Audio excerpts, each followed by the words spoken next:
Hi guys, എല്ലാവർക്കും എൻ്റെ YouTube ചാനലിലേക്ക് സ്വാഗതം. നമുക്കിന്നേ വേഗത്തിൽ തക്കാളി കൊണ്ട് ഒരു ഒഴിച്ചുകറി ഉണ്ടാക്കിയാലോ?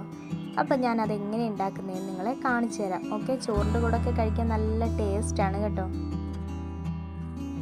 അതിനായി ഞാൻ ഇവിടെ 2 തക്കാളി, കൊച്ചുള്ളിയും പച്ചമുളകും ഇതുപോലെ അരിഞ്ഞെടുത്തിട്ടുണ്ട്. ഇനി ഇത് നമുക്കൊന്ന് വഴറ്റിയെടുക്കണം.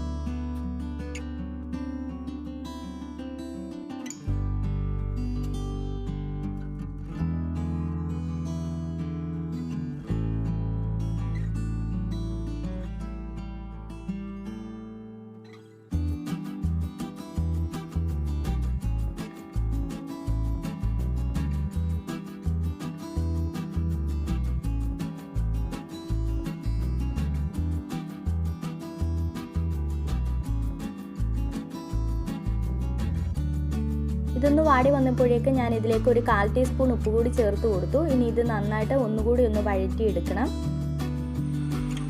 പിന്നീട് ഞാൻ ഇവിടെ ഒരു 1/2 കപ്പ് തേങ്ങ ചിരകിയതെടുത്തിട്ടുണ്ട്. അതിലേക്ക് 1/4 ടീസ്പൂൺ മഞ്ഞൾപ്പൊടി, 3-4 കൊച്ചുള്ളി, 1/4 ടീസ്പൂൺ ജീരകം എന്നിവ ചേർത്തിട്ട് നന്നായിട്ടൊന്ന് അരച്ചെടുക്കാൻ പോവുകയാണ്.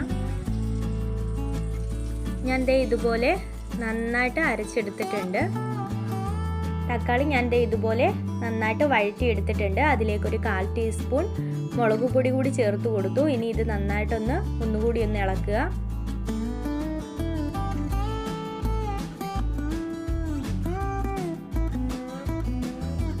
ഇനി നമുക്കിതിനകത്തേക്ക് തേങ്ങ അരച്ചത് കൂടി ചേർത്ത് കൊടുക്കാം. പിന്നീട് ഇതിലേക്ക് ആവശ്യത്തിന് വെള്ളം കൂടി ചേർത്ത് കൊടുക്കുക. അതിനുശേഷം ഞാൻ വീണ്ടും ഇതിലേക്ക് ഒരു 1/2 ടീസ്പൂൺ ഉപ്പ് കൂടി ചേർത്ത് കൊടുത്തു. ഇനി നമുക്കിത് മോര് കാച്ചുന്നത് പോലെ ലോ ഫ്ലെയിമിലിട്ടിട്ട് നന്നായിട്ടൊന്ന് ഇളക്കി കൊടുക്കുക. ജസ്റ്റ് ഇതൊന്ന് ചൂടാക്കുക മാത്രമാണ് ചെയ്യുന്നത്. ഇത് ഒരുപാടൊന്നും ഇട്ട് തിളപ്പിക്കരുത്.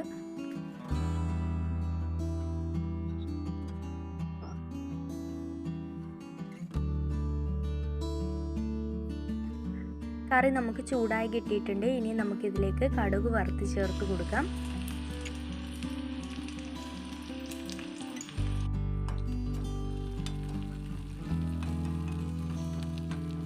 കടുക് പൊട്ടിക്കുമ്പോൾ അതിലേക്ക് 2 വറ്റൽമുളകും കൊച്ചുള്ളിയൊക്കെ ചേർത്ത് കൊടുക്കുന്നത് ഒരു പ്രത്യേക ടേസ്റ്റാണ് കേട്ടോ. ഞാൻ കടുക് താളിച്ചൊഴിച്ചിട്ടുണ്ട്. അപ്പോൾ ഗൈസ്, നമ്മുടെ തക്കാളിക്കറി റെഡിയായി കഴിഞ്ഞിരിക്കുന്നു. ചോറിൻ്റെ കൂടെയൊക്കെ കഴിക്കാൻ പ്രത്യേക ടേസ്റ്റാണ് കേട്ടോ.